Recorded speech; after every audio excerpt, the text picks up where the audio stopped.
এভারকেয়ার হাসপাতালে বেগম খালেদা জিয়ার খোঁজ নিলেন প্রধান উপদেষ্টা। চিকিৎসায় যুক্তরাজ্যের বিশেষজ্ঞ ডাক্তার, চীন থেকে আসছেন আরেকজন।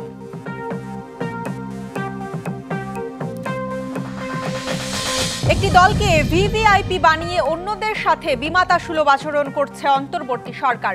নির্বাচন পক্ষপাতমূলক হওয়ার শঙ্কায় জামাত সহ ৮ দল।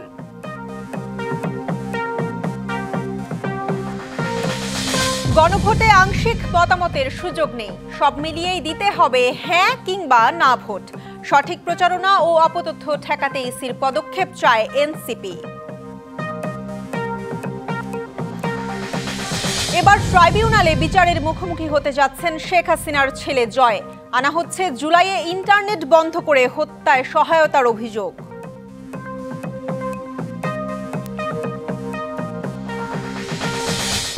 দুদকের মামলায় প্রথমবার ফাঁসলেন সংস্থাটির সাবেক কমিশনার। রাষ্ট্রের ৯,০০০ কোটি টাকার ক্ষতির অভিযোগে আসামি জহুরুল হক সহ ৬ জন।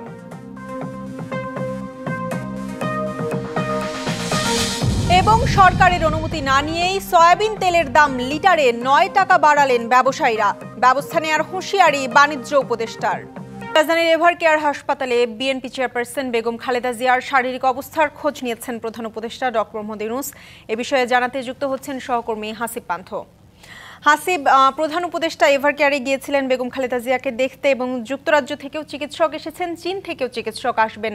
আপনি জানাবেন আপনার কাছে তার শারীরিক অবস্থার সবশেষ কি তথ্য আছে?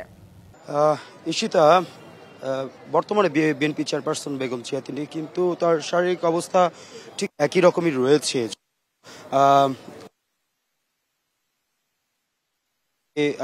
চিকিৎসা সহায়তার জন্য যুক্তরাজ্য থেকে কিন্তু একজন বিশেষজ্ঞ এসেছেন। পাশাপাশি দুদিন আগে কিন্তু চীনা বিশেষজ্ঞ এসেছিল ৫ সদস্যের, এবং আজও কিন্তু রাতের মধ্যেই আরও বেশ কজন আসবেন।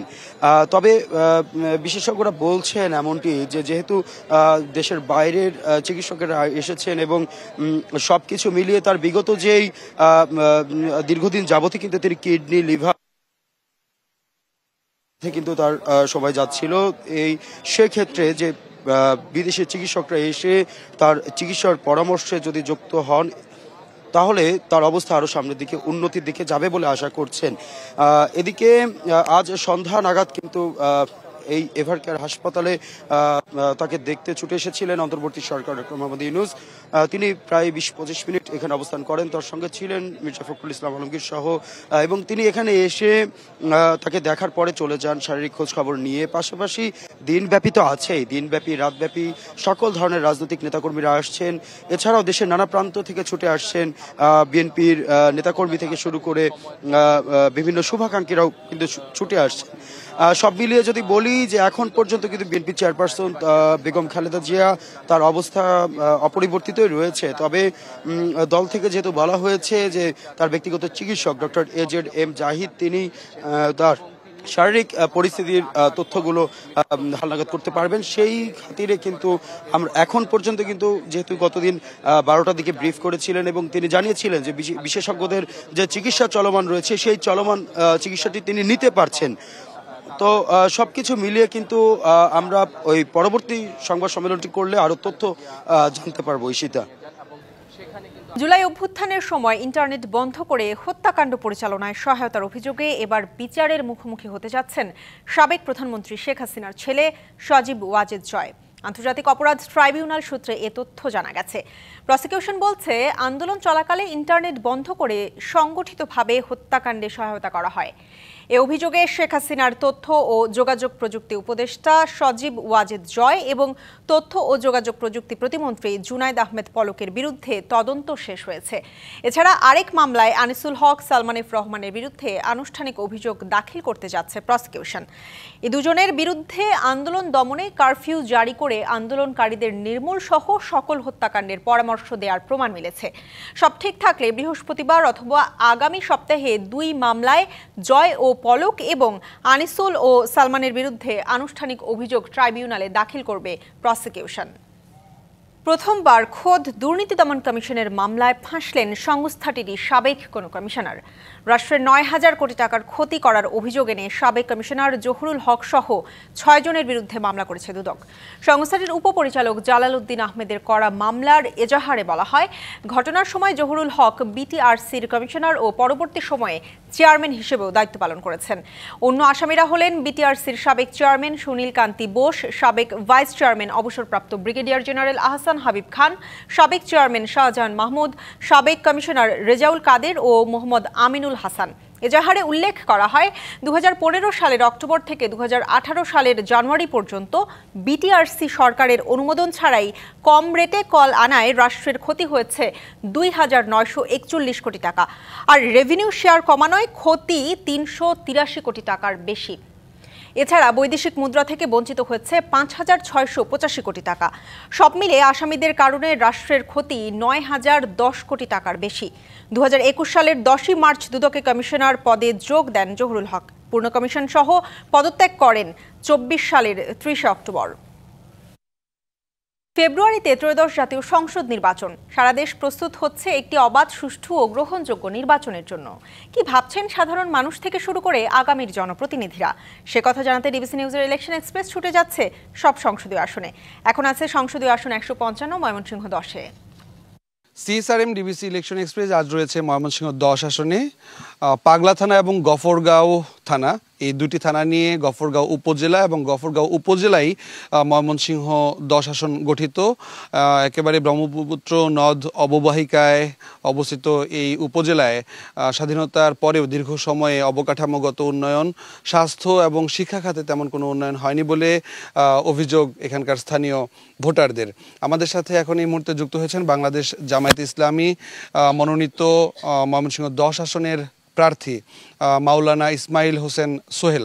একটু বলবেন যে আসলে দীর্ঘ সময়েও কেন গফরগাঁওবাসীর প্রত্যাশার যে উন্নয়ন সেটা সম্ভব হয়নি?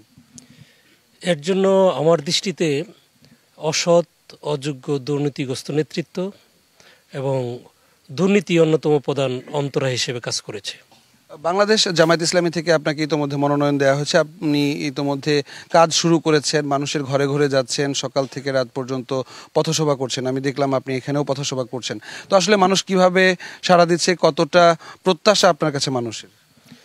গফরগাঁওবাসীর গণপ্রত্যাশা যে দুর্নীতি দুর্বৃত্তায়নের কবল থেকে মুক্তি চায়, মানুষের জানমালের নিরাপত্তা চায়। এর জন্য জামাত ইসলামের ব্যাপারে সর্বসাধারণের ধারণা, জামাতের কোনো লোক দুর্নীতি সন্ত্রাস নিজেরা করে না। জামাতের সিদ্ধান্ত হলো সন্ত্রাস, দুর্নীতি, দুর্বৃত্তায়ন প্রতিরোধ করবে, ন্যায় নীতি ইনসাফ কায়েম করবে। সেজন্য এই উপজেলায় 15টা ইউনিয়ন এবং একটি পৌরসভা, এখানকার জনসংখ্যা হচ্ছে 4 লাখের বেশি, সেখানে নারী ভোটারের সংখ্যাই বেশি এবং এবার তরুণ ভোটারের আধিক্যও রয়েছে। আপনি যদি নির্বাচিত হন সেক্ষেত্রে নারী এবং তরুণদের ক্ষেত্রে কি ধরনের বিশেষ পরিকল্পনা আপনার আছে? এক্ষেত্রে তরুণ সমাজ ন্যায় নীতি ইনসাফের পক্ষে। জুলাই বিপ্লব পরবর্তী ন্যায় নীতি ইনসাফ, মানুষের ন্যায্য অধিকার প্রতিষ্ঠার স্বপ্নে বিভোর। আমি তরুণদেরকে বিভিন্ন নেতৃত্বে এবং ক্ষমতায়নে আমি দেখতে চাই। সেই সাথে বেকার যুবকদের কর্মসংস্থানের সুযোগ সৃষ্টি করার মধ্য দিয়ে, বিশেষ করে এই অঞ্চলে এশিয়ান হাইওয়ে সহ ঢাকার খুব নিকটে হওয়ার ফলশ্রুতিতে এই অঞ্চলে ইতিপূর্বে দুর্নীতি এবং সন্ত্রাস এবং চাঁদাবাজির কারণে কোনো শিল্প উদ্যোক্তা এদিকে শিল্প কলকারখানা, মিল ফ্যাক্টরি গড়ে তুলে নেই। তা আমরা যতটুকু উপলব্ধি করছি, এখানে যদি নিরাপত্তার পরিবেশটা নিশ্চিত করা যায় তো অসংখ্য শিল্প উদ্যোক্তা এখানে ঢাকার খুব কাছে এবং ভৌগোলিকভাবে সুন্দর স্বাচ্ছন্দ্যজনক অবস্থানে আছে। এখানে শিল্প কলকারখানা গড়ে উঠবে, বেকারদের কোনো। স্বাস্থ্য এবং শিক্ষা খাতে আপনার কোনো বিশেষ পরিকল্পনা আছে কিনা যদি জয়ী হতে পারেন? আল্লাহ যদি আমাকে কবুল করেন তাহলে আমি স্বাস্থ্য খাতের উন্নয়নের জন্য, বিশেষ করে উপজেলা স্বাস্থ্য কমপ্লেক্স যেটা 50 শয্যা, এখানে আমি দ্বিগুণ বা 100 শয্যায় উন্নীত করে, সেই সাথে সকল ডাক্তার এবং জনবল বৃদ্ধি করার চেষ্টা করার পাশাপাশি এখানে যেন প্রত্যেকটা জনসাধারণ উপজেলা স্বাস্থ্য কমপ্লেক্স সহ এখানে সেবা পায়, এক্ষেত্রে যথাযথ তৎপরতা উদ্যোগ নেওয়া হবে যেন এখানকার ডাক্তাররা ক্লিনিকে অন্যান্য জায়গায় যেভাবে সেবা দেয় সেটা যেন উপজেলা স্বাস্থ্য কমপ্লেক্সে পায়। এক্ষেত্রে আপনি জয়ের ব্যাপারে কতটা নিশ্চিত যদি নির্বাচন ঠিকঠাকভাবে করতে পারেন? আমি দারুণভাবে আশাবাদী, আল্লাহর উপর ভরসা করে জনগণের যে সমর্থন স্বীকৃতি আমি দেখতে পাচ্ছি, যে জাগরণ সৃষ্টি হয়েছে, এই গফরগাঁওয়ের মানুষ দীর্ঘদিন নিপীড়িত, এই অবস্থায় মুক্তির জন্য পাগল পড়া হয়ে ব্যাপক জনসমর্থন আমি লক্ষ্য করছি। আমি মনে করছি শুধু বিজয় নয়, বিপুল ভোটে আমি নির্বাচিত হব। সিএসআরএম ডিবিসি ইলেকশন এক্সপ্রেসে সময় দেওয়ার জন্য আপনাকে ধন্যবাদ। সিএসআরএম ডিবিসি ইলেকশন এক্সপ্রেস আজ ছিল ময়মনসিংহের 10 আসনে। আগামীকাল ময়মনসিংহ 11 এবং নেত্রকোনা 1 আসনের সম্ভাব্য যারা প্রার্থী রয়েছে এবং যারা জনপ্রতিনিধি হবেন তাদের ভাবনাগুলো জানানোর চেষ্টা করবো আপনাদের সাথে। থাকুন ডিবিসি নিউজে। ভারত রাশিয়া বার্ষিক সম্মেলনে যোগ দিচ্ছেন রুশ প্রেসিডেন্ট ভ্লাদিমির পুতিন। বৃহস্পতিবার সন্ধ্যায় 2 দিনের সফরে দিল্লি পৌঁছাবেন তিনি। পুতিনের সফরকে কেন্দ্র করে থাকছে 5 স্তরের নিরাপত্তা বলয়। নিরাপত্তা ব্যবস্থায় রাশিয়ার প্রেসিডেন্সিয়াল সিকিউরিটি সার্ভিসের কর্মী, ভারতের ন্যাশনাল সিকিউরিটি গার্ডের কমান্ডো, স্নাইপার, ড্রোন, জ্যামার ও এআই পর্যবেক্ষণ ব্যবস্থা রয়েছে। বৃহস্পতিবার রাতে ভারতের প্রধানমন্ত্রী নরেন্দ্র মোদীর সঙ্গে এক নৈশভোজে অংশ নেবেন পুতিন। পরের দিন তাকে আনুষ্ঠানিকভাবে স্বাগত জানানো হবে রাষ্ট্রপতি ভবনে। শুক্রবার রাজঘাটে মহাত্মা গান্ধীর স্মৃতিসৌধে শ্রদ্ধা জানাবেন রুশ প্রেসিডেন্ট। এরপর হায়দ্রাবাদ হাউসে সম্মেলনে যোগ দেবেন তিনি। অন্তর্বর্তী সরকার একটি দলকে ভিভিআইপি বানিয়ে অন্য দলগুলোর সাথে বিমাতা সুলভ আচরণ করছে। তাই আগামী জাতীয় নির্বাচন পক্ষপাতমূলক হওয়ার বড় শঙ্কা রয়েছে। জামায়াত সহ সমমনা 8 দলের রংপুর বিভাগীয় সমাবেশে এমন অভিযোগ করেন নেতারা। দেশে নির্বাচনের সুষ্ঠু পরিবেশ তৈরি হয়নি বলেও দাবি তাদের। 8 দলের বিভাগীয় সমাবেশ ঘিরে বুধবার সকাল থেকে মিছিল ও স্লোগান নিয়ে বিভিন্ন জেলা থেকে রংপুর শহরে আসতে থাকেন হাজার হাজার নেতাকর্মী ও সমর্থক।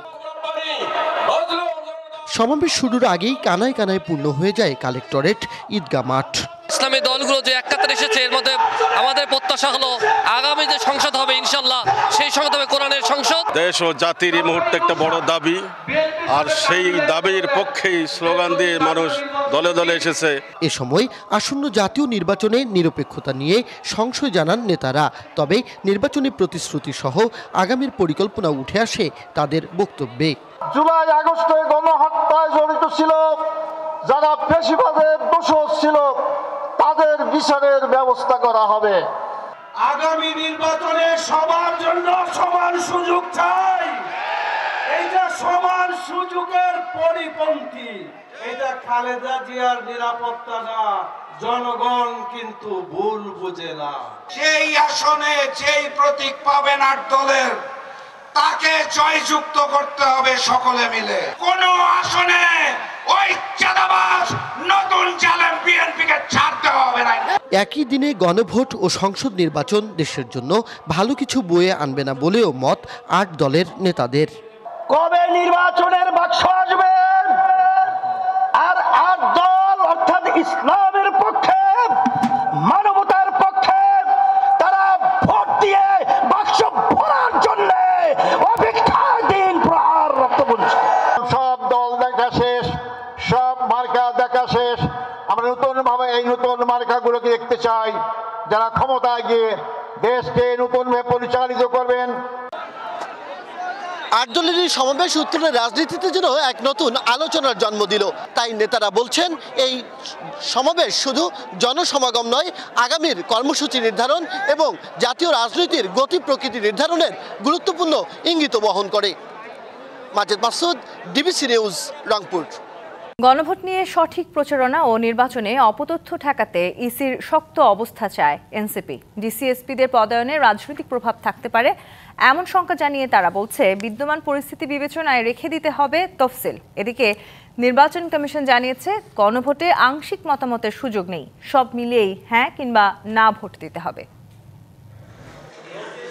বুধবার বিকেলে আগারগাঁওয়ের নির্বাচন ভবনে প্রধান নির্বাচন কমিশনার এএমএম নাসির উদ্দিনের সাথে বৈঠক হয় জাতীয় নাগরিক পার্টি এনসিপির প্রতিনিধি দলের। আলোচনা হয় আরপিইউ, তফসিল, নির্বাচনে অর্থ ও ক্ষমতার প্রভাব, হলফনামায় প্রার্থীর তথ্য যাচাই বাছাই, ডিসিএসপিদের বদলি, গণভোট সহ নানা বিষয়ে। এদিন শাপলাকলি প্রতীকে ইসির নিবন্ধন সনদ নেয় এনসিপি। পরে এসব নিয়ে ব্রিফ করেন দলের আহ্বায়ক নাহিদ ইসলাম। আমরা চাই এবারের নির্বাচন একটি সুষ্ঠু নিরপেক্ষ নির্বাচন হবে এবং যেখানে প্রার্থীরা স্বচ্ছতার সহিত নির্বাচনে অংশগ্রহণ করবেন এই বিষয়ে যাতে নির্বাচন কমিশন ব্যবস্থা নেয়। ইসির নিরপেক্ষতায় জোর দিয়ে তিনি বলেন, ডিসিএসপিদের পদায়নে দলীয় প্রভাব আছে কিনা তা খতিয়ে দেখতে হবে। গণভোটের বিষয়ে প্রচারে সচেষ্ট হতে হবে সরকারকে। গণভোটের বিষয়ে আমরা বলেছি যাতে এটা যাতে সঠিকভাবে প্রচার করা হয়, কারণ এটা যদি প্রথম থেকেই প্রচারণা না করা হয় তাহলে জনগণের কাছে কিন্তু এই তথ্যটি পৌঁছাবে না। ডিসিএসপি তাদের বদলি হচ্ছে সেই বিষয়ে যাতে নির্বাচন কমিশন খেয়াল রাখে, সেখানে রাজনৈতিক প্রভাব আছে বলে আমরা মনে করছি। এদিকে ত্রয়োদশ জাতীয় সংসদ নির্বাচন সামনে রেখে নির্বাচনী প্রশিক্ষণ ইনস্টিটিউটে সাংবাদিকদের প্রশিক্ষণ কর্মসূচির উদ্বোধন অনুষ্ঠানে জানানো হয়, গণভোটের 4 প্রশ্নে আংশিক একমত কিংবা দ্বিমত জানানোর সুযোগ নেই। নিয়ম অনুযায়ী ভোটারকে সব মিলিয়েই হা কিংবা না ভোট দিতে হবে। 4টা প্রস্তাবনার ভিতরে আমার হয়তো 3টাতে আমি সম্পূর্ণ একমত, বা 2টাতে একমত, একটাতে আধা আধি, আর একটাতে একমত না। তো কাজে কিন্তু পুরো প্যাকেজটা দেখে তারপরে আবার সিদ্ধান্ত নিতে হবে হয়তো হ্যাঁ অথবা না। এ সময় মক ভোটিংয়ে সংসদ ও গণভোটের 2 ব্যালটে ভোট দিতে কেমন সময় লেগেছে তা তুলে ধরেন নির্বাচন commissioner Abul Fazal Mohammad Sanaullah. Election operation যেটা অনগোয়িং সেটা যেন ক্ষতিগ্রস্ত না হয়। আর এবারে যেহেতু 2টো করে ব্যালট ম্যানেজ করতে হবে, সময়ের ব্যাপারটা আমাদেরকে সবাইকে সংবেদনশীল হতে হবে। সব দিক বিবেচনায় নিয়ে এবার ভোট গ্রহণের সময় বাড়ানো হবে কিনা 7ই ডিসেম্বর কমিশন সভায় এ বিষয়ে চূড়ান্ত সিদ্ধান্ত হবে। অজিত সরকার, টিবিসি নিউজ, ঢাকা। বিএনপির ভারপ্রাপ্ত চেয়ারম্যান তারেক রহমানের দেশে ফেরার ইস্যুতে সরকারের কাছে নতুন কোনো তথ্য নেই, এমনটাই জানিয়েছেন পররাষ্ট্র উপদেষ্টা তৌহিদ হোসেন। বুধবার পররাষ্ট্র মন্ত্রণালয়ে সাংবাদিকদের প্রশ্নের জবাবে তিনি একথা জানান। একটু বলবেন যে আজকে পর্যন্ত কোনো আপডেট আছে কিনা? দেওয়ার মতো কোনো তথ্য আমার কাছে নেই, আপনাদেরকে দেওয়ার মতো কোনো তথ্য নেই আমার কাছে।